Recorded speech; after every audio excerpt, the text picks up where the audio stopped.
for joining us this hour. Really happy to have you here. It has been another one of those days. NBC News reporting tonight that the Trump administration accidentally, totally didn't mean to fire the people working on bird flu. No idea how that happened. Now the bird flu experts at USDA, they are trying to hire them back. They did this with the National Nuclear Security Administration as well, which we talked about on last night's show. Now it's with the bird flu workers. Oops.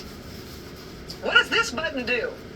Does anybody know what this button does? I thought I should ask because just a minute ago I just pushed it. Does anybody know what it does? Got any other buttons I can push?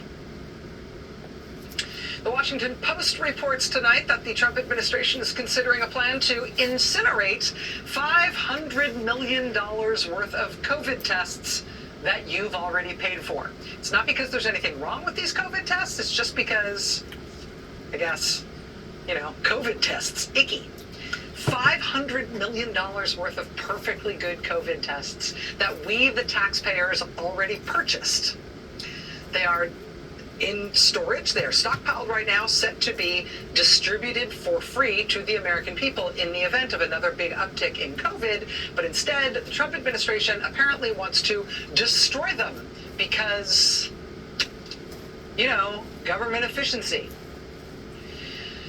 The Trump administration just today fired more than 10% of the staff at the National Science Foundation. National Science Foundation was founded in 1950 to promote science and engineering and work on U.S. defense and public health. National Science Foundation provides a quarter of the federal support that goes for basic research at America's colleges and universities. It's how we fund astronomy observatories. It is how we fund our research stations in Antarctica. Trump just today fired a huge proportion of their workforce.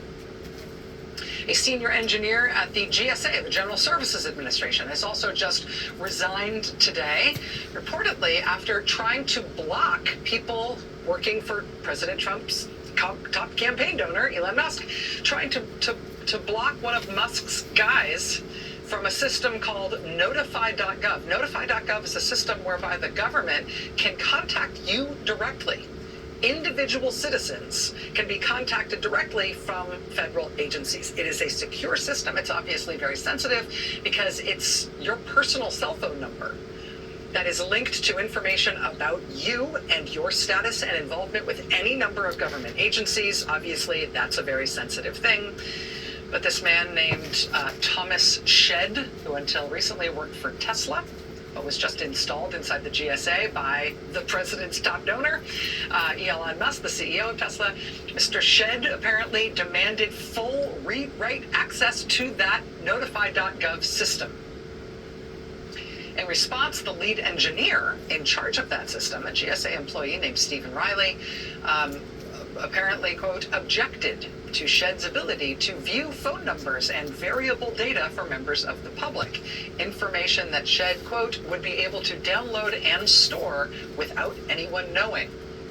Riley wrote to his colleagues that once he had obtained this information, Shedd, quote, could also grant the same access to others. He said, quote, we have not received a justification for this request, which makes it difficult to suggest alternative approaches that would accomplish Shedd's goals while still being protective of personally identifying information for members of the public. Riley said, quote, I don't believe I can operate a program and system without the ability to manage access to personally identifying information about American citizens. He said, quote, as a result, I have submitted my resignation to GSA. Today will be my last day. The lead engineer at the General Services Administration trying to protect your personally identifying information linked to your cell phone number and resigning in protest when he couldn't do it. In resigning on these terms, he has let we, the public, know that President Donald Trump apparently wants to give your cell phone number and personally identifying information about you, including any of your interactions with any federal government agency, to a random guy from Elon Musk's car company. And wants to give him this information in a way that would allow him to walk out the door with it and give it to anyone else he wanted. So by resigning, trying to stop it, being unable to stop it, resigning in protest and then explaining exactly why he resigned and what the problem was. He has let the public know that this has just happened to us, which itself is a mitzvah. But that wasn't even the highest profile or most shocking protest resignation today. That one would be another one from the Justice Department. And we're going to talk about that in just a moment with reporter Ryan Riley. He's been all over this story, and I'll let Ryan explain it in detail. But in short, it appears that they are now ordering career nonpartisan federal prosecutors to bring at least one federal criminal prosecution of a Biden administration figure. A prosecution that career federal prosecutor thought was unwarranted by the law. And it thus effectuated a new high-profile principled resignation in Washington today. So we're going to get to that in a moment. Demanding unfounded prosecutions. That's a thing. There's also another really unsettling element of that DOJ story and that resignation that has to do with money and them going after bank accounts that they're not supposed to be able to go after. We'll get to that story in just a moment. One of the other things we're watching, though, as things get wilder and more off the chain with each passing day, is whether there is any sign of any limiting instinct that is coming from the Republican Party, of which President Trump is ostensibly the leader. Take, for example, Glenn Youngkin. He was once thought of as a Republican with a bright future in this country's politics. He's the Republican governor of a purple state. He's governor of Virginia. When the Republican Party briefly considered the possibility of running someone other than Donald Trump for president this last election cycle, Glenn Youngkin was seen as probably the most electable non-Trump choice that the Republicans could make. They didn't go down that road, though. They picked Trump, and so Glenn Youngkin has melted back into the scenery. He's been plodding along as governor of Virginia in his final term in office. But in Virginia, you do have to consider politics along a slightly different timeline than everywhere else. And that's because Virginia has off-year elections. What that means is that Virginia, this year, will elect a whole new legislature and a new governor. This year, 2025, just a few months from now, which means that Virginia election this year will be the first big partisan test of how Americans are feeling about the country and about politics and about the two political parties now that we've got Trump back in office. So imagine being a Republican governor of a purple state with that kind of pressure on you, right? And in Glenn Youngkin's case, his state also has over 145,000 civilian federal government employees. 145,000 Virginians who are civilian government employees of the federal government. Even more people who work as federal government contractors.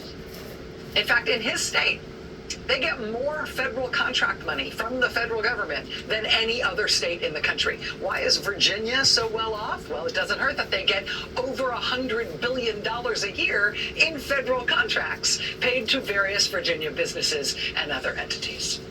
And you know, that's fine for Virginia. It's fine for the Virginia economy as long as the federal government isn't now being run like a ketamine-fueled drive-by shooting and arson spree led by a 19-year-old who goes by the name Big Balls.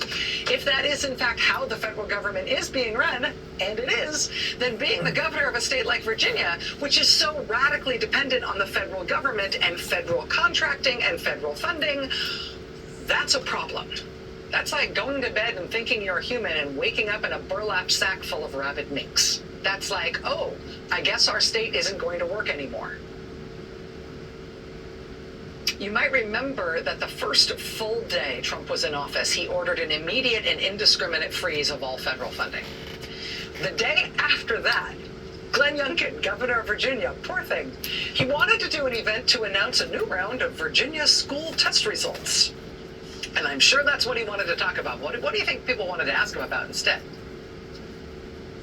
Headline, Virginia Governor Glenn Youngkin says voters asked for Trump disruption. as fallout continues. Dateline, Richmond. Virginia Governor Glenn Youngkin had a message early Wednesday for everyone claiming President Donald Trump's on-again, off-again, on-again freeze on trillions of dollars in federal spending would create chaos. Youngkin told reporters at an event rolling out Virginia school test scores, quote, "The steps that President Trump is taking are steps that he told everyone he was going to do." A few hours after he spoke, the White House rescinded the memo ordering the freeze. A little after that, White House Press Secretary Caroline Leavitt said, actually, the freeze is still coming. Youngkin's office did not respond to a request for comment about the changing status. So here's a Republican governor in a state where Republicans are going to have to try to get elected again this fall, in a few months, in a very purple state. And as Virginia residents are being mass fired and having their livelihoods completely thrown into the air in a maelstrom of inexplicable chaos, he's like, I'm a Republican, so I support this? I support this. Yes. He actually said at that event, quote, "There may be some disruption to Virginians along the way, and I'm very empathetic to those concerns. We can get through this." But he also said he supports President Trump all the way. So yeah, way to stand up for your people, Gov. We'll get through this. I have so much empathy. We'll get through this. And then later that day, they announced they were rescinding the funding freeze anyway. So he had to, that morning, get out in front of the cameras and just eat it politically. He has to say he accepts what Trump is doing to cause all of this harm to his state and the residents of this state. They send him out there to the cameras to have to say that, to put that on the record, and then they change their mind and reverse the decision anyway. Oops. Did I just push that button? Can I unpush it? Anybody know what this button does? After that, first couple of days of the new Trump administration, understandably, Glenn Youngkin has not been poking his head above the parapet much since. He did try again today, however. He tried to do a press conference this morning about a looming winter storm barreling its way toward Virginia. In the ensuing 4 weeks since the last time he tried to talk about what Trump was doing to Virginia, in the past 4 weeks, things have only gotten worse. Things at the proverbial crack house in Washington have only gotten more dangerous and more insane. But still, Glenn Youngkin, as a Republican, doesn't feel brave enough to say that he disagrees with anything that Trump is doing. Right? I mean, if you're looking for that, you're looking for the vertebrates exhibit around the corner. This is something else. This is not that. And so here's the local press coverage on what Governor Glenn Youngkin had to do today. Dateline, Richmond. Governor Glenn Youngkin said today that the state is preparing an aid package for Virginians losing their jobs in the Trump administration's gutting of the federal workforce. But he said the cuts are necessary.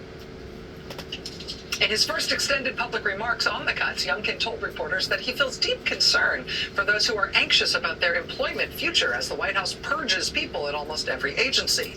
Hundreds of workers at the FAA lost their jobs over the weekend, for example, and a sweeping elimination of workers ahead of a Tuesday deadline affected map makers and cancer researchers and FEMA staffers, among thousands more cut over the past few weeks. But Youngkin defended the Trump administration's actions, which disproportionately affect Virginia as one of the top states in the country for federal employment and spending, with more than 140,000 federal workers. Even one of Youngkin's signature achievements, a computer science laboratory high school in Richmond, has been touched by the cuts with cancellation of a federal grant for a teacher residency program. The governor said he wanted it known that, quote, "We understand and we're here to help." He said the state, quote, "will have the ability to support federal workers through any job dislocation." But the governor declined to provide details about what kind of help the state is prepared to offer. He said that when the plan is ready, quote, "I want to communicate it in a package. We'll have a good one for you." Will, get back to me. It'll be, I don't know what it's going to be. It's going to be good. I don't know. It'll be great. We're going to come up with something. We're going to vote on it. Meantime, please report that I said that I support Donald Trump 1,000%, and also that I am working to figure out how to clean up the giant deliberate mess he is making of people's lives and our economy in this state. for which I have a lot of empathy, say that too. Even though I definitely 1,000% support this infliction of pain on people who live in my state and even on myself, even though we've done nothing wrong. Can you get all that in the lead? Thank you, sir. May I have another? Can you put that as the caption? Did I mention that Virginia has elections this year? In just a few months? You feel like your Republican politicians in Virginia are looking out for you? So we're going to keep watching this dynamic. Republicans who can't actually bear what Trump is doing to their own states and to their own constituents, but they're too scared to say they're against it. Republican Senator Lisa Murkowski of Alaska asking for exemptions to Trump's cuts and actions, specifically for Indian tribes in Alaska. Republican Senator Chuck Grassley of Iowa asking for an exemption for Iowa farmers to the tariffs on Canada. Republican Florida Congresswoman Maria Elvira Salazar asking for an exemption to the indiscriminate deportation policies. Republican Senator Katie Britt asking for an exemption on the massive cuts to scientific and medical research, saying, you couldn't possibly mean Alabama for those cuts, could you? Not Alabama. You want these cuts elsewhere, right? Republican Senator Susan Collins of Maine saying the same thing, saying surely those cuts don't apply to the universities and labs in Maine. She said if it applies to the ones in Maine, that would be, quote, devastating. So certainly they don't mean Maine, right? They couldn't. Republicans just eating it in their home districts and their home states as their party's leader does things that are devastating to those states and to those constituents. And just seeing that in states all over the country is madness. A lot of things. It gives me many, many feelings of many different kinds. But as a matter of political science, it's also important to watch in terms of what kinds of constraints this president, this administration might ever feel. Political scientists will tell you that one of the only constraints that matter on an ascending authoritarian is the constraints put on him by his own party. The distance between what people think they voted for and what people realize they got ultimately does matter. Sometimes it's the only thing that matters. The Wall Street Journal yesterday spoke with Trump voters who just 1 month in say they are now horrified by what they helped cause when they voted for Trump. Quote, Stacey White says she voted for President Trump because she wanted lower prices and to stop fentanyl from coming into the U.S. Now, with widespread federal layoffs and expected cuts, she worries her family will lose their house if her partner is laid off from his government-adjacent job. At the dialysis unit where she works, staff has started doing drills for what to do if Immigration and Customs Enforcement comes to deport their patients. Stacey said, quote, when we said safer borders, I thought he was thinking, let's stop the drugs from coming into the country. I didn't know he was going to start raiding places. She said she didn't believe he would actually follow through on some of the more hardline policies he touted during the campaign. The 49-year-old Omaha, Nebraska resident said, quote, now I'm like, dang, why didn't I just pick Kamala? Emily Anderson from Duluth, Minnesota, categorizes her vote for Trump this year as the, quote, biggest mistake of my life. She is horrified by Trump's focus on deportations and use of Guantanamo Bay to hold migrants. She says that Trump has been too focused on, quote, ridiculous, flashy moves such as banning paper straws and renaming the Gulf of Mexico the Gulf of America. Anderson's daughter is an occupational therapist. Anderson's daughter's occupational therapist has stopped taking new patients over fears that the practice will have its federal funding dry up. Anderson said, quote, I feel so stupid, guilty, regretful. Embarrassed is a huge one. I am absolutely embarrassed that I voted for Trump. So as long as we still have a political process, voters feeling that way, Trump voters feeling that way, Republican elected officials desperately seeking exemptions for their state from what Trump is doing to try to save their constituents from what Trump is doing, saying Trump's policies are bad if they apply in their state. Republicans finding Trump's actions and chaos and dysfunction not only damaging but indefensible, and they're being caught out at home unable to defend the indefensible. If we still have a political process, that will matter in terms of what Trump can do and for how long. But there's one last thing I want to introduce into the mix here. One real wild card to watch for along these same lines, and it is something that isn't a bread and butter home district economic issue like these ones I've been talking about. It's actually a big picture issue. But I think its political impact is something that's going to be important to watch, because I think there's a chance it might be bigger than what they are expecting, at least what the pundit class is expecting. And part of the reason I think it's safe to say this is at least a wild card is because of how Trump has been talking about it. It's because it's been something that Trump has himself been so cagey and so palpably scared about talking about for so long that I think he knows the public really doesn't want to see this. And I'll show you what I mean. I'll show you what I mean here. I started with a simple yes or no question.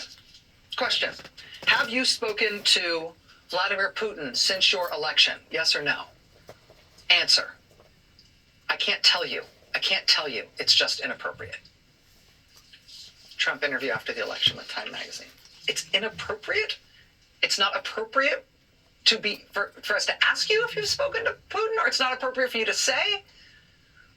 That was December, about a month after the election. By that point, it was widely reported that Trump had taken calls from world leaders across the whole planet, like France and Israel and India, Saudi Arabia, Egypt, the UK, Ukraine, South Korea.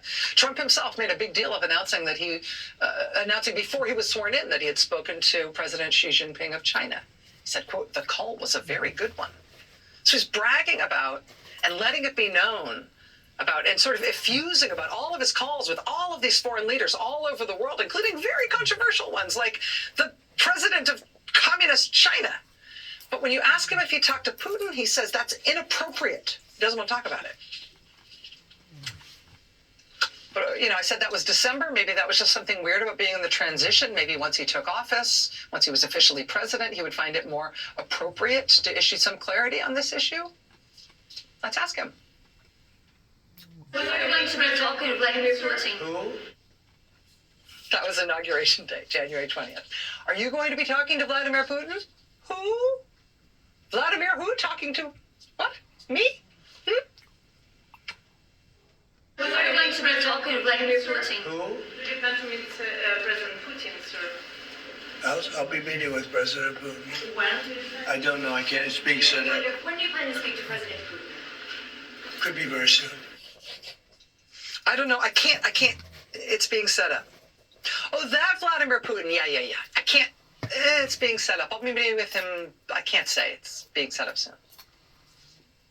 Again, that was Inauguration Day. Again, not the most forthcoming answer, but a little closer to getting an answer, maybe. Have you spoken to him? I don't want to say. That was only 3 days after the inauguration, 3 days later. Have you spoken to him? I don't want to say. Somebody getting so shy. Have you spoken to Vladimir Putin? I don't want to say. Why don't you want to say? Okay, how about another chance to clear it up? What's the update on your call with Vladimir Putin? Well, we'll be speaking. We are having discussions. Yes. Ongoing?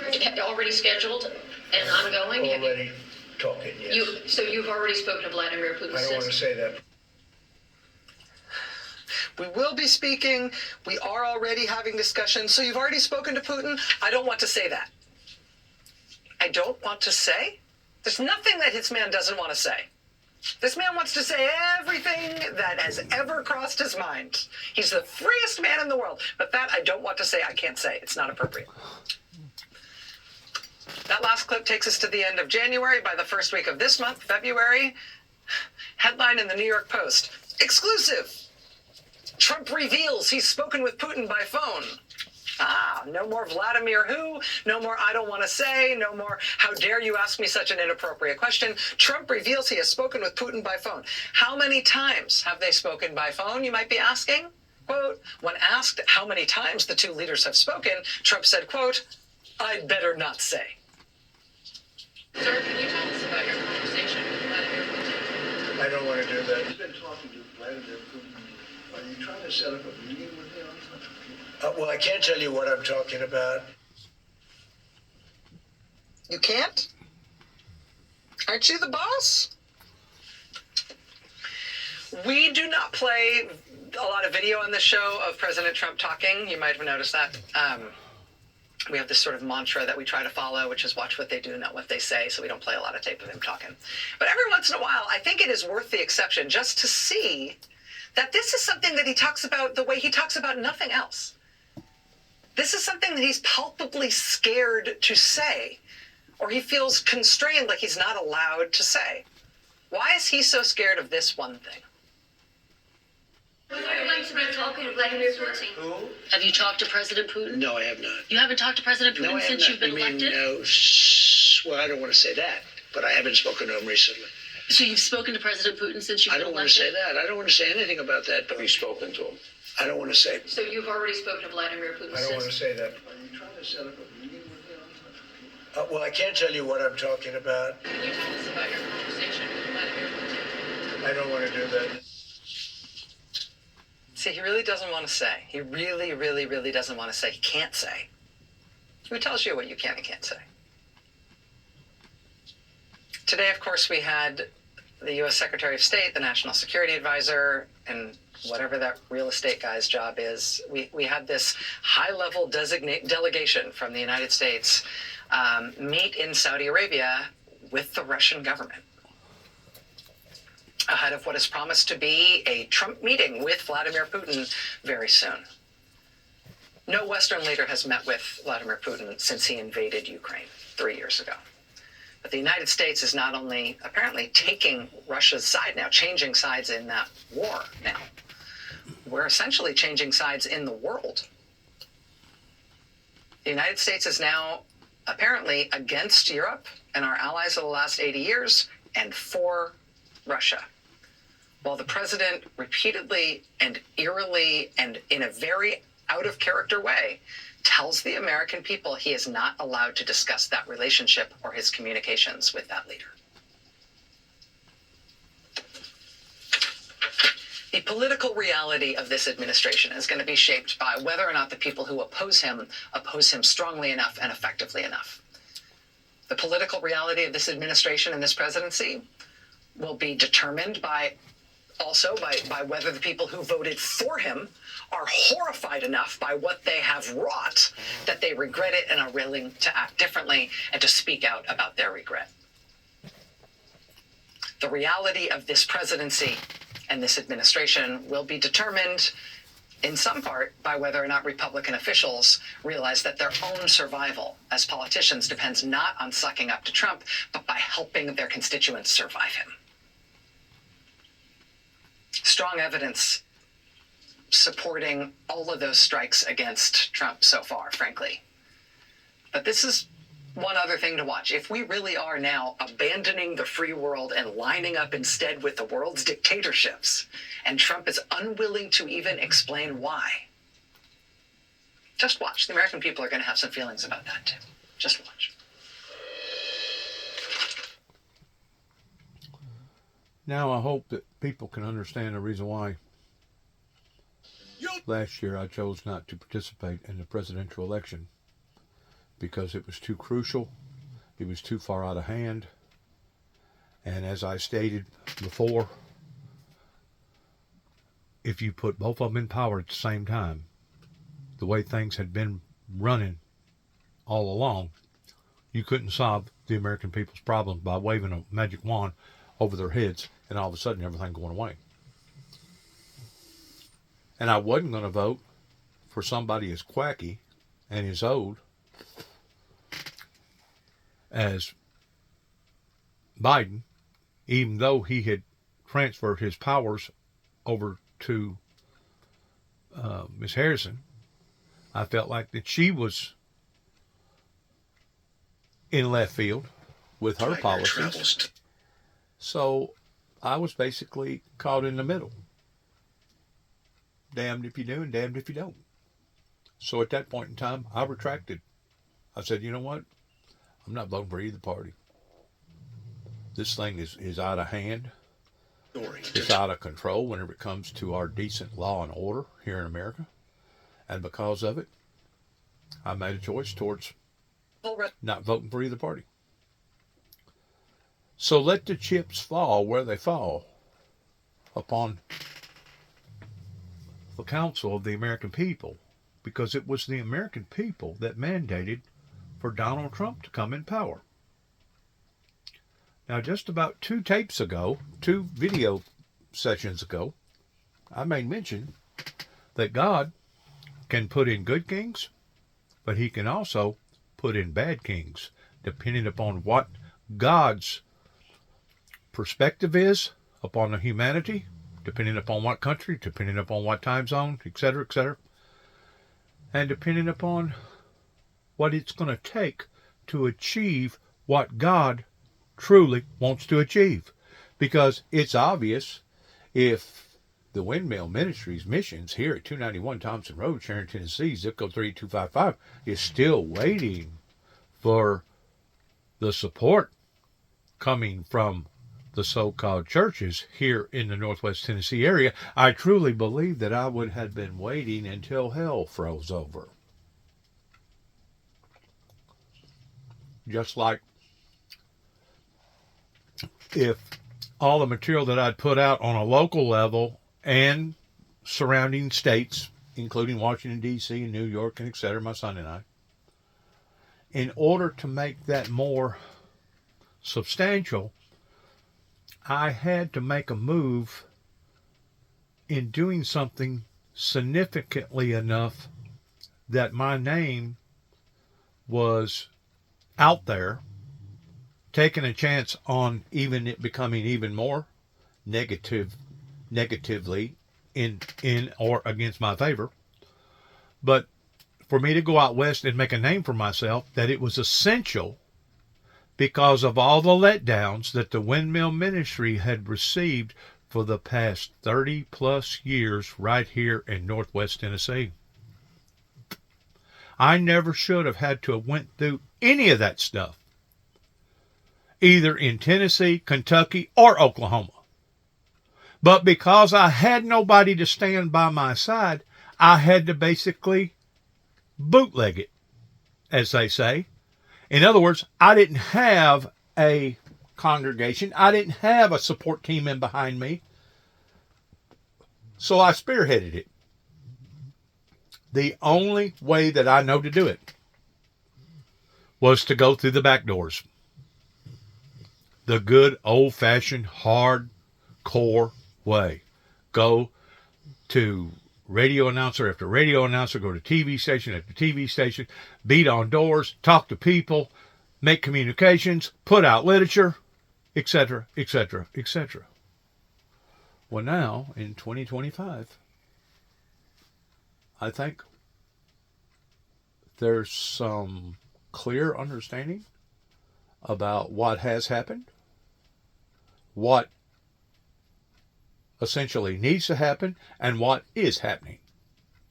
And I would tell that to any professor, judge, doctor, or any of the above. Because once more, it was the will of the people that mandatively put Donald J. Trump back in power. So from this moment on, you have not only brought it upon yourselves towards not supporting a ministry that supported peace and utopia and love and grace and mercy, but you've also brought the travesties upon to now your children and your children's children, to where now they're going to suffer too as well. Because as of right now, February, what is this, the 19th or something like that? 18th. As of right now, it may not even be that. It may be the 15th. I don't even know what day it is. As of right now,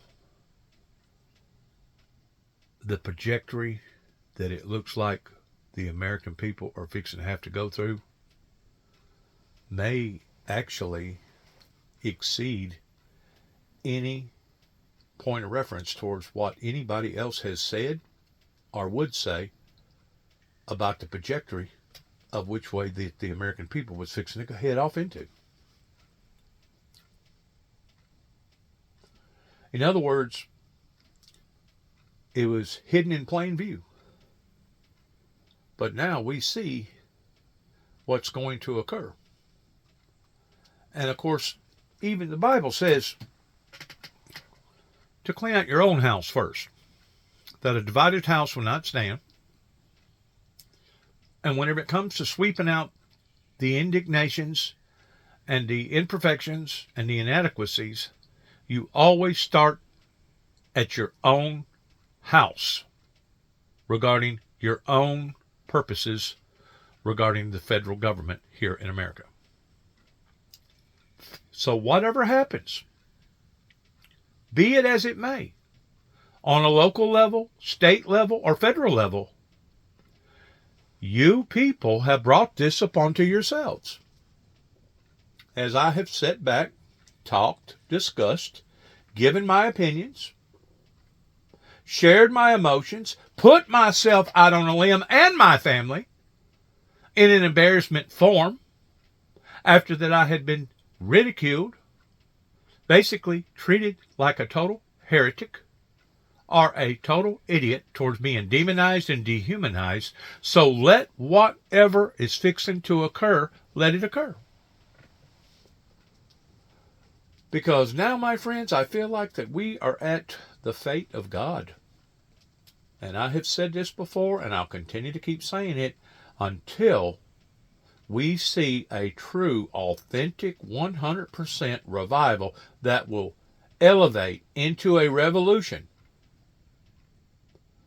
We will not see peace. We will not see our bonding differences come together. We will not see the clarifications of that in which what the founder of the Windmill Ministries missions has been trying to promote now for 30 plus years, that, as far as I'm concerned, had almost entirely no support in doing. And I would say that to the Alamo Baptist Church, less than a mile and a half of me. I would say that to the First Baptist Church, less than about a mile and a half of me. I would say that to any other church within this district, that your ministers, beginning with Terry Neal, had that opportunity that they could have helped to mentor me in the Windmill Ministries missions. But because of either two-facedness, hypocriteness, or those who claimed that they had a true relationship with God that in actuality did not, because they looked at the message coming from the messenger towards it being entirely too steep, entirely too rich, entirely too dramatic. And that's exactly what they tried to promote here in my own home county whenever I come back here in 2014 towards trying to judge me according to the content that I had been preaching and teaching on for 30 plus years, beginning at Dresden, Tennessee, at the Weakley County Courthouse. Whatever's going to happen, this location, this area, give or take 15 counties wide either way, up in Kentucky, Oklahoma, of course that's stretching out a little bit further, the fault will fall upon the feet of those who could have helped or could have prevented from us being where we are right now.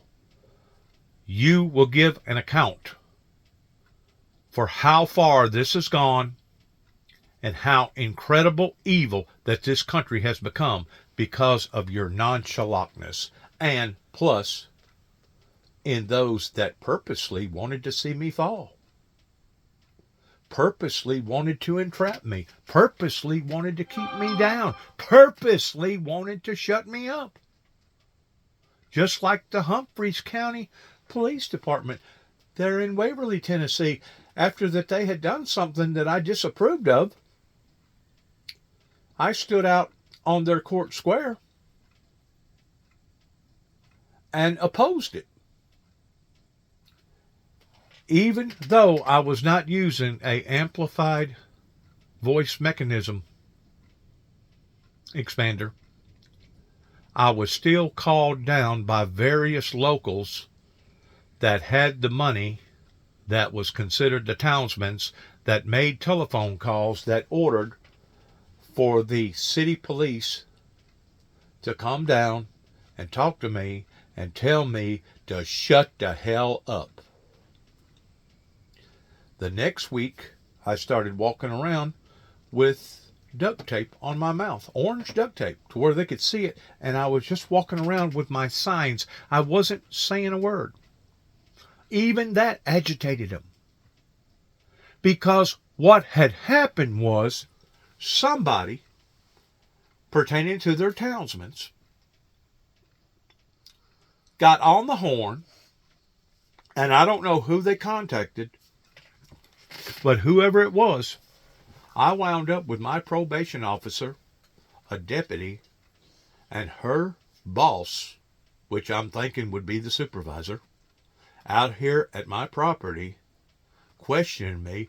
Rather not, I had both my oars in the water pertaining to something that I had said to a doomsday prepper business in Waverly, Tennessee, and that they was ordering me to seek counsel immediately, and if I didn't, it would be looked upon as being a violation to my probation towards me and my brother being concerned about 3 little children across the road that we wound up in a World War III Hatfields and McCoys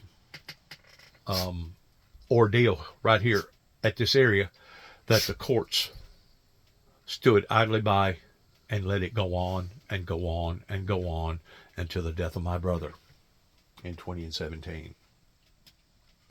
So I want Tommy Moore. I want Tommy Thomas, even though he's retired. I want Mike Wilson. I want Randy Brundridge.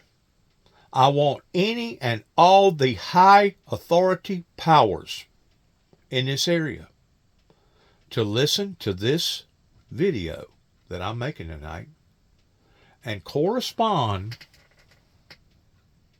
effectively in not only what has happened, not only what is happening, but in gesture towards what possibly will happen, that they will give an account for. Because once more, they was the smart ones, they was the educated ones, they was the ones that was supposed to have stood up for love, grace, peace. I mean, whenever you're talking about going up against the evil demonic forces, you're not just going up against one particular individual pertaining to the dark side. You're going up against rapes. You're going up against murders. You're going up against liars. You're going up against thieves. You're going up against all the above that our laws circled around. And for Dennis James Jackson to have went through what he went through over a federal judge in 2010, I believe it was, for them to take 6 months out of my life illegitimately, going to a mental health center in downtown Chicago through the federal system, being ordered, mandated, and being studied by a Dr. Dana, and coming back with straight A's, proves my case in not only what they illegitimately done to me then, but also proves my case in what they done 2 years after that, in trying to once more rough me up, roll me, and do me wrong. That was bad enough. But to think that I come back home and I thought, for surely to God, there'll be somebody here that will have some sort of compassionate feelings about an individual that has steadily been working the circuit toward putting out all kinds of material in all kinds of different ways. And instead of getting any type of empathy or sympathy from the people that I've basically known all my life, I got rejected.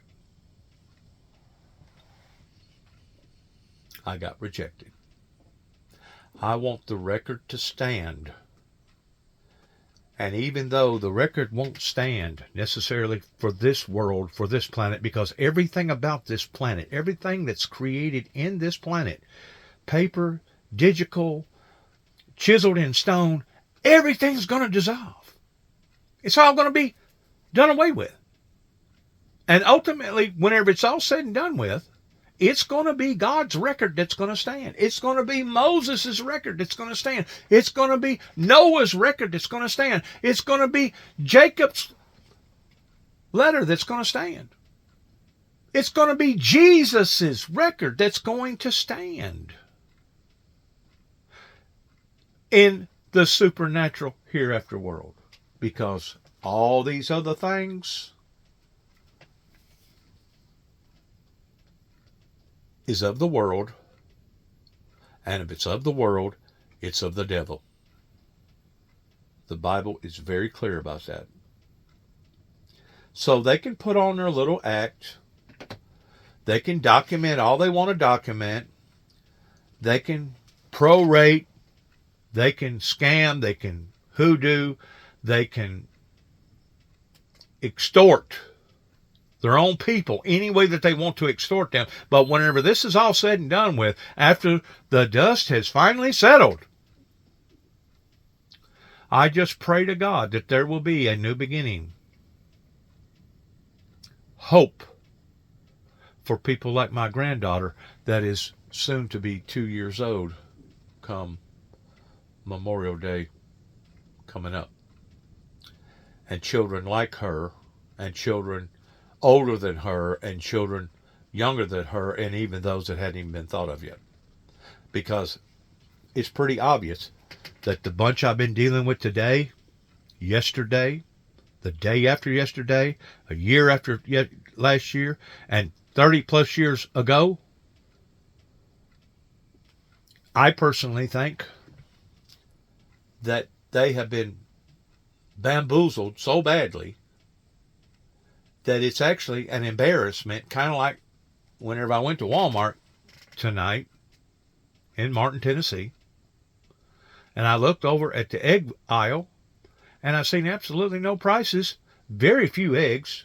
I seen one price $22, and another price maybe $27, and I thought, well, maybe that's talking about the whole case. I don't know. But I'm thinking to myself, they're so embarrassed over their prices, they won't even put them out for the public to see. And I feel like that's what's happened here in Weakley County, that they are so embarrassed about what that they have done, or what that they didn't do that they should have done. And I'm talking to the smart ones. I'm talking to the ones that has degrees. I'm talking to people like Randy Brundridge, that basically owns UTM. Or at least thinks he does. Some of the smartest people around here either could not or did not figure out biblical Bible prophecy, and all of them at one time or another thought that this was just some sort of a joke, or thought that I was doing this for being some sort of a celebrity hound, or they was trying to antagonize the rest of the people in believing, well, this guy's nuts. This guy's crazy. This guy don't have both his oars in the water. This guy don't know what he's talking about. Really? As I'm watching things like this unfold, I mean, we come after they tried to stop. We come so close of actually going into an act of civil war during the insurrection, it's not even funny. So now what's next? What's the next major event? That's kind of like the event where people just died up here in eastern Kentucky pertaining to the flooding that happened all over Kentucky, including Virginia. Parts of Tennessee got flooded. Tornadoes hit in 2 or 3 different areas. This was now about a month after all the burns that we've seen in California. This was after other major events that we have seen or experienced. Just like the event that happened in Waverly, Tennessee, Humphreys County, shortly after that I had left, whenever a great flood had come up into that region and killed about 22 or 24 people and destroyed about a third of their town.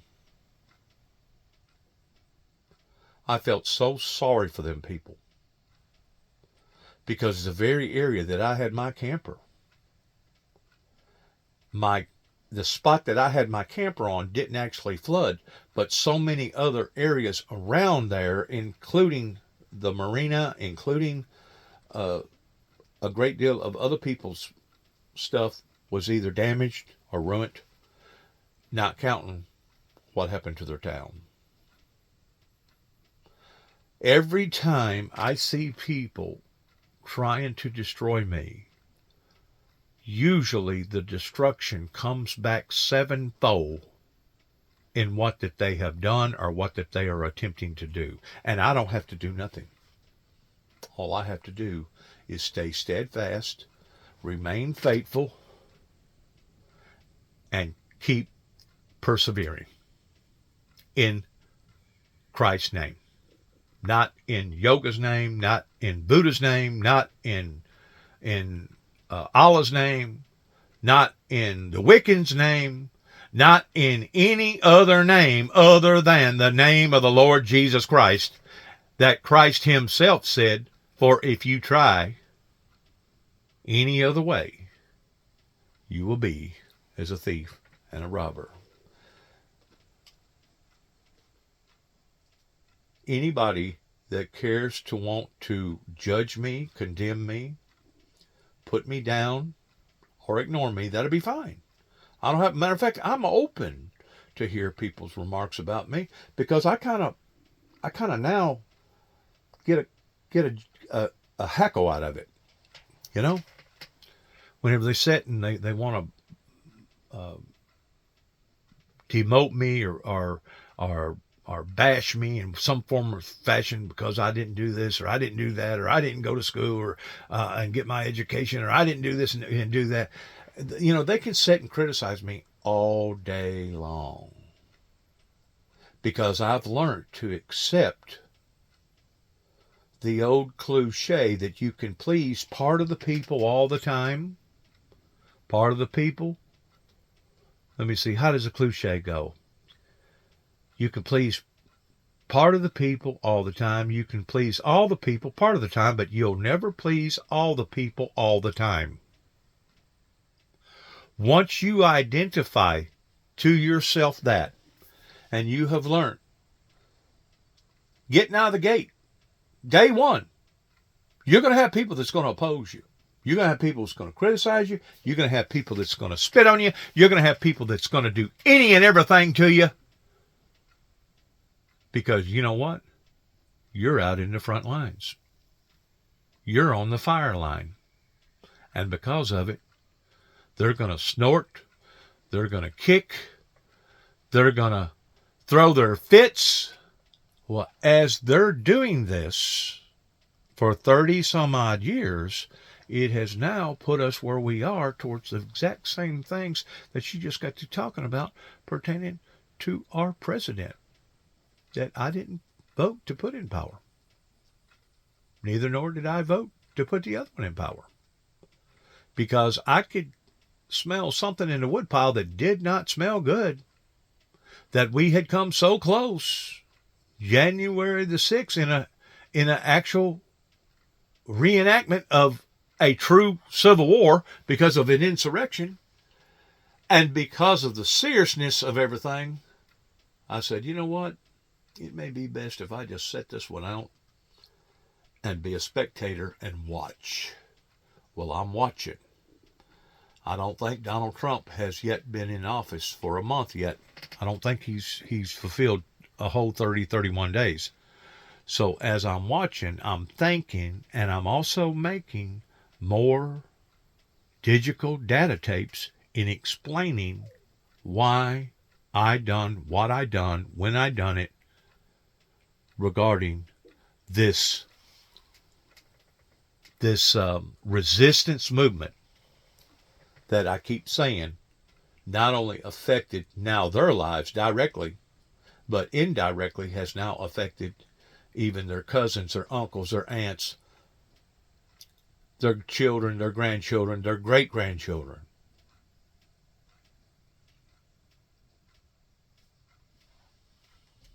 Sad. But just to bear down on this and get to the nub here, I think, particularly for people who aren't lawyers, who aren't necessarily steeped in what Justice Department protocol is, what she's saying is, I was ordered by political appointees to bring a criminal investigation that is not warranted by the facts. And as part of bringing that criminal investigation, they wanted me to seize assets in a bank account, even though there's no reason to bring a criminal investigation which would warrant such an extreme step. That's basically what she's laying out, even though she's doing it in very lawyerly terms, as the grounds for which her resignation she thought was warranted. Yes, precisely. I mean, the shorter version of it was at first she was asked to launch this investigation, and they were like, well, we don't actually care about all that much. The important part is freezing the assets. But the problem is that you need that first part in order to have that second part, right? You don't talk about freezing someone's assets unless there's probable cause. And what you have here is the government, what she was requested to do was send a letter, from the FBI or from the U.S. Attorney's Office in that case, that if the FBI refused to do so, saying, ordering a bank, that's the key part, ordering a bank to freeze these assets when she knew upon reviewing the evidence that there was not probable cause that a crime had been committed. This was, always going to be a little bit of a stretch of an investigation, and especially with Ed Martin at the helm, who's shown himself to be, somewhat of a concierge, a prosecutorial concierge service for, Elon Musk or whoever, Donald Trump asked him to sort of go after. I think that's what she was sort of concerned about ultimately here, that this is what, this was another one of these orders. Ed Martin just hasn't gained the respect of the office. There was even an email a few weeks ago in which he had left his gloves sitting around the office at some point, and there was one of these inter-office emails saying, who left their gloves here? And it turned out to be Ed Martin. But that's, he's gone after time and time again and shown he's willing to go after sort of the president's enemies, including on late Friday when he posted on his official account, which he set up separately from his main X account, saying that he was going to save their papers, speaking about Jack Smith, as well as a private law firm that had offered him pro bono legal services during his tenure as special counsel. So what you're talking about here is someone who's really targeting directly individuals who have sort of come onto Donald Trump's radar, Rachel. Yeah, and it's one thing to threaten to be a concierge prosecution service for the president's enemies, as you put it. It's another thing to actually be the prosecutor who has to demand that a bank seize assets when there's no factual predicate for that investigation that would lead to such a step. I mean, that's something that a judge will eventually review, and that prosecutor would ethically and professionally be on the hook for that, regardless of whether or not the U.S. attorney told him to do it. I mean, what they're asking these folks to do, I imagine this is not going to be the last resignation we hear about. NBC News Justice reporter Ryan Riley, thanks for helping us understand this tonight. I really appreciate it. No problem. Thanks for having me. And actually, I'm the one who left the gloves there. So I'll be back. I'm going to go pick them up. I didn't get all that, but that's all right too. I do agree that some of this stuff needs to be done, and it never should have gotten this far out of hand, pertaining to shaving off this, shaving off that, doing this, doing that. I didn't agree with how Donald Trump released all the people that got arrested pertaining to the insurrection. I think that could have been managed a little bit better regarding some of the people that was the most violent offenders that, as far as I'm concerned, really didn't deserve to get out. But that's neither here nor there no more, because those are has-beens or could-have-beens. In other words, the toothpaste is already out of the tube, and there's no way of putting it back in. So what has occurred has occurred. What has happened. But what we're actually seeing right now is history. Millions in question. History, as far as the present world that we're living in, that each and every step that occurs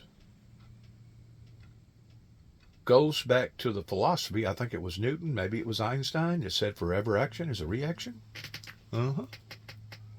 So you can add it up, you can subtract it, you can do the fuzzy math, you can do whatever that you want to do, regardless whether you're Republican or Democrat. But in the meantime, I'm watching this come about and materialize, even just as I would sit and watch a slow motion train fixing to run off the tracks and fall into disaster.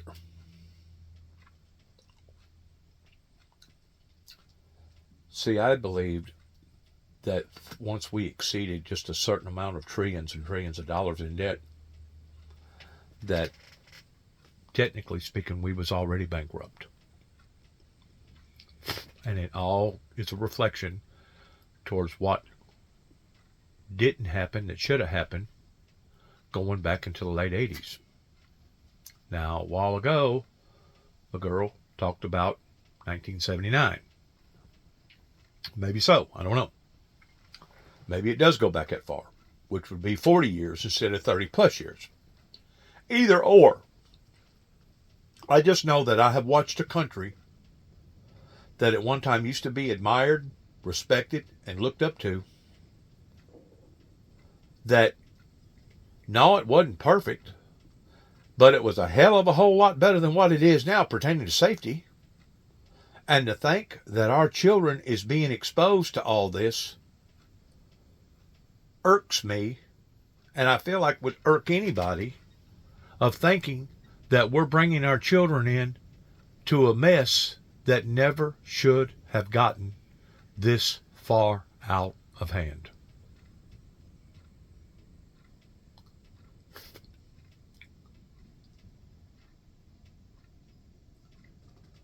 Are not like Kristi Noem campaign funds or Donald Trump campaign funds. It's official Homeland Security funds. Taxpayer dollars to praise Donald Trump for his great leadership and to warn illegal immigrants to stay away because Donald Trump is so great. Your taxpayer dollars at work. Dear Leader ads that we're paying for out of Homeland Security funds. Meanwhile, I think I've heard enough now. Sometimes some of the stuff that she brings up is interesting, and sometimes she overdoes it. Sometimes she puts a little bit more into what she's talking about than what I really think that she should. But that's neither here nor there. You find that in any commentator. Because I believed that I lacked the legal authority to issue such a letter, I told you that I would not do so. You then asked for my resignation. And this brings the total number of principled resignations just in the last week in the Trump Justice Department alone to 8. Also today, federal judge Tanya Chutkan considered new claims by the Trump administration that Elon Musk is not the head of the Department of Government Efficiency, as Donald Trump has repeatedly said that he is, in considering motions in a lawsuit against Elon Musk and the Trump administration to prevent them from arbitrarily shutting off funding and shutting down agencies created by Congress. Judge Tanya Chutkan said the case has strong merits, adding, plaintiffs legitimately call into question what appears to be the unchecked authority of an unelected individual and an entity that was not created by Congress and over which it has no oversight. The judge considered an affidavit presented under oath by the Trump administration claiming that Elon Musk has no role at all in the so-called Department of Government Efficiency. Judge Chutkan said, referring to that affidavit, quote, defense counsel is reminded of the duty to make truthful representations to the court. That is something judges say only when they think the lawyers are not being truthful. Judge Chutkan refused plaintiffs' emergency injunction shutting down the activities of the so-called Department of Government Efficiency at this particular stage of the case. The case remains open for the plaintiffs to provide sufficient evidence to the judge to merit that injunction that they are seeking. Leading off our discussion tonight is Andrew Weissman, former FBI General Counsel and former Chief of the Criminal Division in the Eastern District of New York. He's also an MSNBC legal analyst. And Andrew, I want to begin on the latest principled resignation in the Justice Department. and how this has now become, from the start, it was something we haven't seen before. It had airs of what we had experienced during Watergate, when there were resignations against Richard Nixon's attempt to take over the Justice Department. But today took us to yet another level. So let me just make sure I put this in context. Let's not forget that this started with a complete pushback by the seventh floor, the leadership of the FBI, and then the special agents in charge around the country at the FBI, up in arms at the sort of rounding up of names of people for the sin of having investigated the crimes that we all saw before our eyes of January 6th. That sort of was step one, and that was being orchestrated by Mr. Beauvais, the acting Deputy Attorney General of the United States, who, by the way... But let's not forget that I truly believe that the sole purpose was not for a group of people to go up there and deliberately try to stop an election that they thought was fraudulent pertaining to the big lie or the big steal. But let's keep in mind that it was a group of individuals that finally woke up in identifying that this government had went off the rail. And people started paying close attention to what was going on. Why?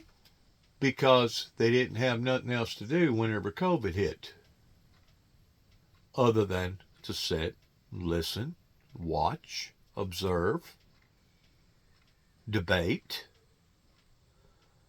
And now,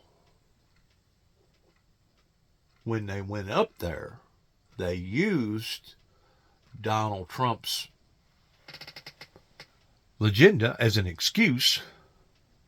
But if the truth be known, they was actually going up there to show their patriotisms because of how this government had been illegitimately run for so many other different administrations.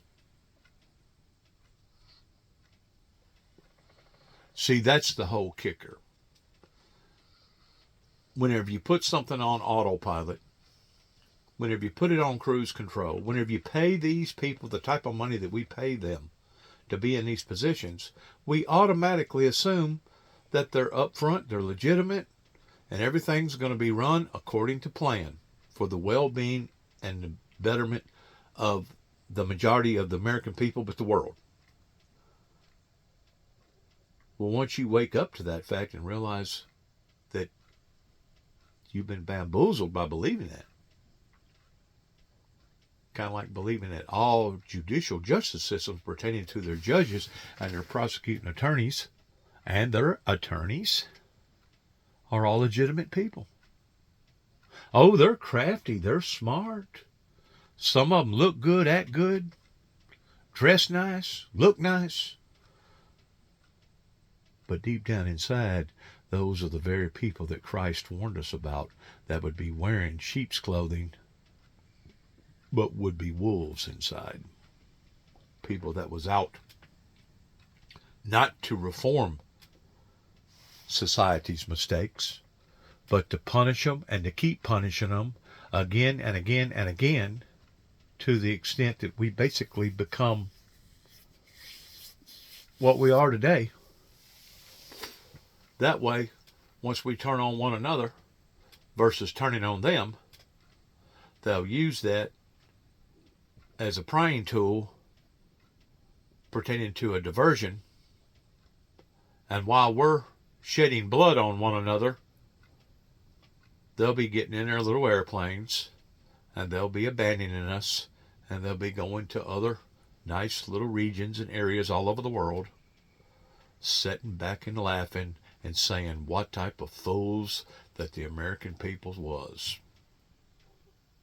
Just like the insurance companies that has been known of extorting God only knows how many hundreds of millions, if not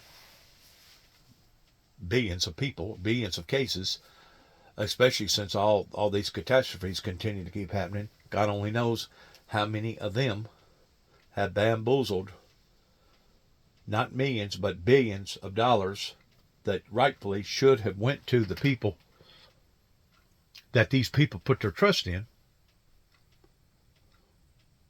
that basically turned on them and wouldn't fulfill their obligations. That, my friends, is wrong. Just like I think Donald Trump foresees FEMA being a potential problem whenever it comes to them being professional. And because people like Donald Trump can foresee that these disasters and these catastrophes on the planet are only going to increase, rather than them owning up and doing the proper and right thing, now all of a sudden, well, let's end FEMA. And let's do this state for state, which part of that does sound reasonable towards the state and the workers in the state knowing more about what's going on in that particular region or that particular area than usually FEMA workers that come from God only knows where, that don't know nothing about that area. Part of that does make sense.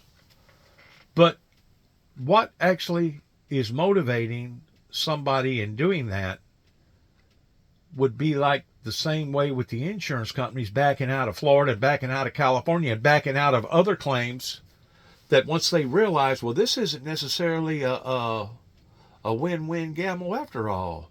We was just wanting the cream off the top. We're not gonna sit here and devote ourselves to a region that is prone to fires or prone of floods or prone of hurricanes or prone of this or prone of that. Let's just back out. We'll just protect or claim that we protect the people that ain't living in those kind of areas. That way we'll have our cake and eat it too. To me, that's what Donald Trump is doing by trying to end FEMA rather than reform FEMA, because by and large the ideal of FEMA pertaining to natural catastrophes was and is the government's responsibility in taking care of the people. Whenever it gets to the point that there's too many catastrophes because of who knows what, and the government can no longer fulfill its obligations to its people, then it starts looking for other avenues, such as, well, let's go state for state, and whatever that state decides, well, I'll just panhandle and turn the machine up and start the printing presses up and print them out some more $100 bills, and that'll be the end of it. We'll just go that way. Well, you might go that way, but then again, all it takes is a good, slick, sly person to put in stipulations towards, well, we'll give you this if this, that, and that, of a pro quo deal, kind of like how Donald Trump was going to do the Ukrainians whenever all that stuff first started up over there, that even to this day, I will hold our state legislation, Tennessee senators, I will hold them accountable during the time that they could have stopped this nonsense, but sat idly by and said, well, he done wrong, but it wasn't justifiable in having him impeached. Whenever you're trying to blackball or even blackmail a certain particular ally that you've already made obligations to, the same as you've made obligations to we the people, in if occurrence happens that there will be something that we can hang on to pertaining to FEMA, and now all of a sudden you're going to jerk that out from underneath us too?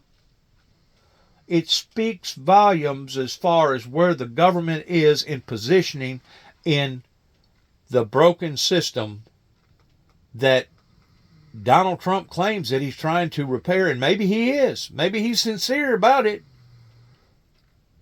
But the way that he's doing it I think after analyzing this for the past 3 or 4 weeks, I don't think it's been quite a month, I would strongly recommend that he's doing more damage than he's doing good right now.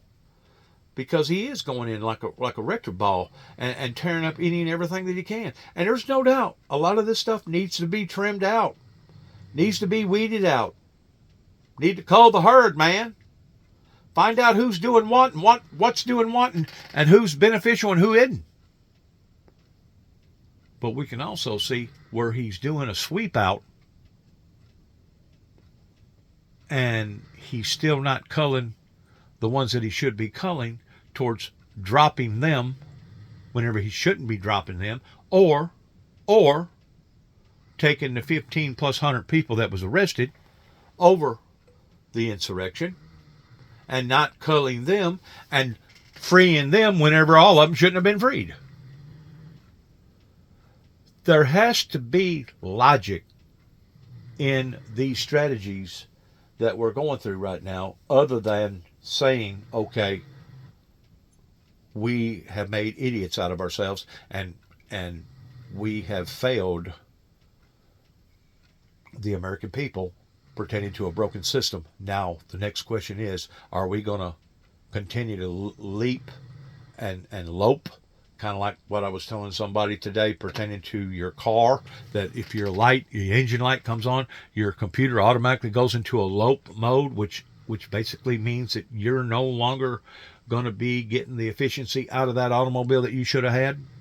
You're not going to get the horsepower, maybe. You're not going to get the proper gas mileage, maybe. There's going to be something out of whack that it's not going to meet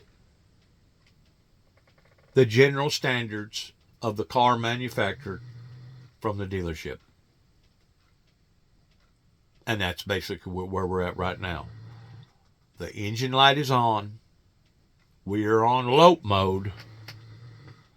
We know it needs to be repaired. We know it needs to be fixed.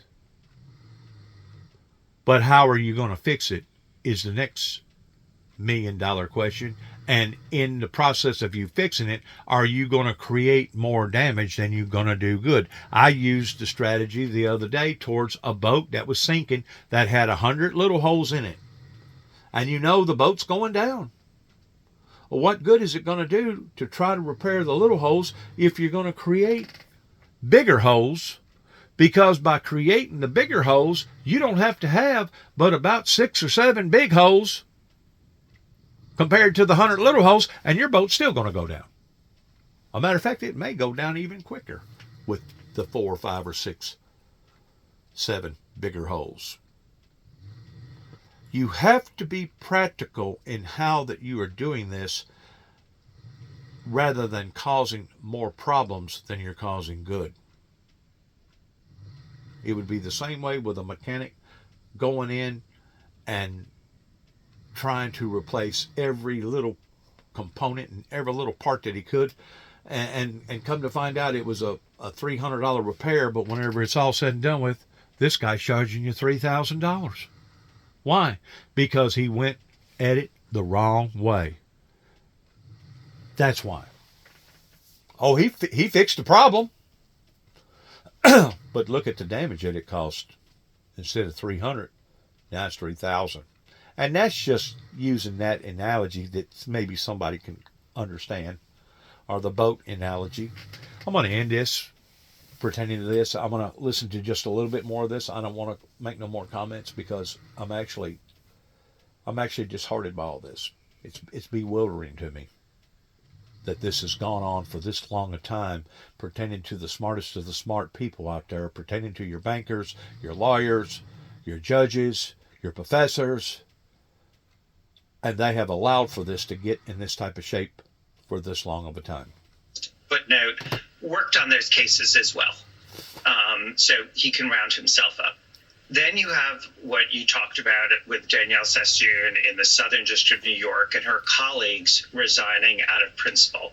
You have a slew of people at Main Justice in Washington of all things, the public integrity section. And now in the DC U.S. Attorney's Office, you have Denise Chung all of these people resigning because of actions emanating from the Deputy Attorney General, the acting Deputy Attorney General, all of which people thought was either immoral, unethical, or even illegal.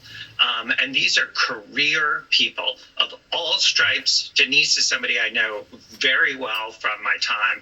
She worked for Republicans and Democrats. She's the most apolitical person. You do not resign out of a stint. You do not resign someone like her because she just thinks it's a policy difference or a good faith difference. You're resigning because you're being asked to do something that the law does not allow. And in this case, she's outlining what would be a violation of the Fourth Amendment. Basically blackmailed in lots of ways. Or there may actually be another fancy word to use towards extorting the extorters. I mean, I don't know. There has to be a meaningful purpose in letting these people go. You can't just cut these people out of the circuit and think that you're not going to create more damage if you don't have people to replace these people, even though they've made temporary or minor mistakes. It has to be justifiable in letting these people go the way that he's letting them go. And basically, you need to be able to prove that to be able to have a righteous cause in doing this. Because if you don't have a righteous cause, that means you have a unrighteous cause, and the unrighteousness is going to create more problems than it's going to create good. Once more, I hope that I'm talking to some very intelligent people out there that can sit down and look at the facts regarding all the dots and not just part of them. Once more, I violated my own principle by speaking up, saying that I wasn't going to speak up, and I still spoke up anyway. This has irritated me. It has affected me emotionally, psychologically, spiritually, and even physically. This has affected my life to the degree that I feel like if I don't speak out in a righteous form, for a righteous cause, I'm going to be letting my granddaughter down and all the other granddaughters and all the other grandsons and all the other children out there that didn't have nothing to do with this, that now we're seeing the problems, instead of them being erased or fixed or repaired, in ways it's creating more, which will lead to every action responds to a reaction. Which protects all of us if there isn't probable cause to see something, which is what she was being asked to sign off on. One of the fascinating things in her letter is actually how far she was willing to go for Emile Beauvais and the Trump teams who were pushing her. She was willing to go to the point of communicating with the bank that perhaps the funds should be frozen. Seizing is a whole different level that she said they absolutely did not achieve. And so this was someone who was trying to give them as much as she could give them. It certainly wasn't some reflexive insubordination. Absolutely. And the same thing from the FBI. The FBI said, look, if we hear from you, Denise, that your office is willing to tell us that there's probable cause, we'll do it. But if not, we cannot do it because we don't have lawyers saying this reaches the necessary level. This is what you want in our government. You want people who are faithful.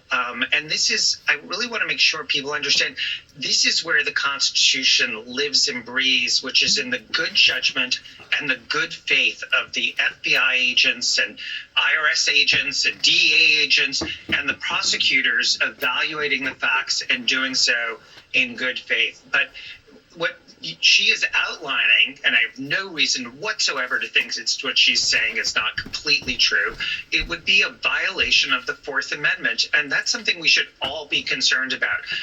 This is something where the government wanted to take unilateral action to represent something that they didn't think was true, to seize something that could be a person, it could be things, without the probable cause that's required by the Fourth Amendment.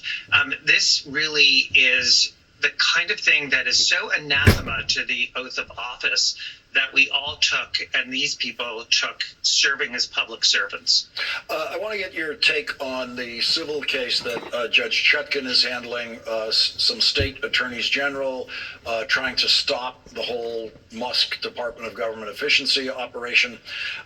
She didn't grant them the emergency restraining order now, but she's open to it apparently as the case proceeds. She did say in her ruling today, Musk has not been nominated by the president nor confirmed by the U.S. Senate as constitutionally required for officers who exercise significant authority pursuant to the laws of the United States.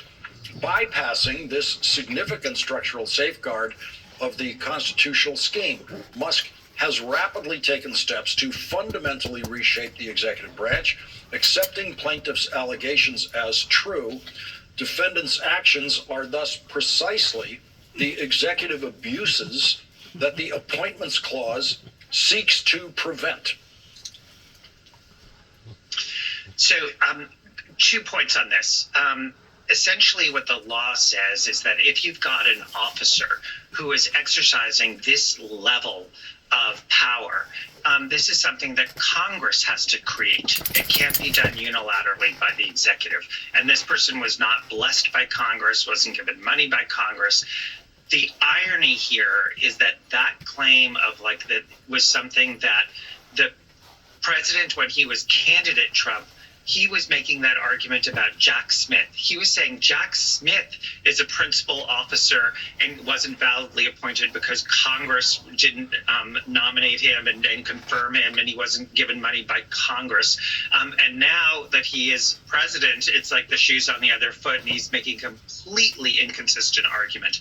I am not that worried in terms of the merits of this case, because what Judge Chutkan did is said, look, on the merits, this seems like a very strong case, but in order to get an injunction to stop what Elon Musk is doing right now, I need to see more. I need to see you have presented to me a lot of hypotheticals and things that you are validly worried about, but come back to me if and when this happens, because I see your point that there's a real problem with Congress not having approved this, but I need to see him taking action with respect to the things that you are challenging. So this is one where very much is stay tuned, because I highly doubt that Elon Musk is going to just sit tight and not do anything here. So she has definitely left the door wide open for them to come back. We're going to squeeze in a quick break here. Andrew, please stay with us so we can consider the very strange case of the mayor of New York in our next segment. Also coming up, Yale history professor Timothy Snyder will be joining us later in this hour. But we're going to end it right here. Thanks again for listening. Good luck to all of us. God bless America.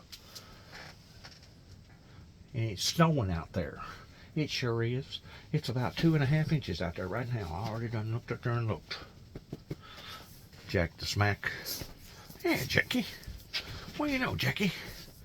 Well, yeah. Let's turn this off. Good luck to everybody. God bless and shalom.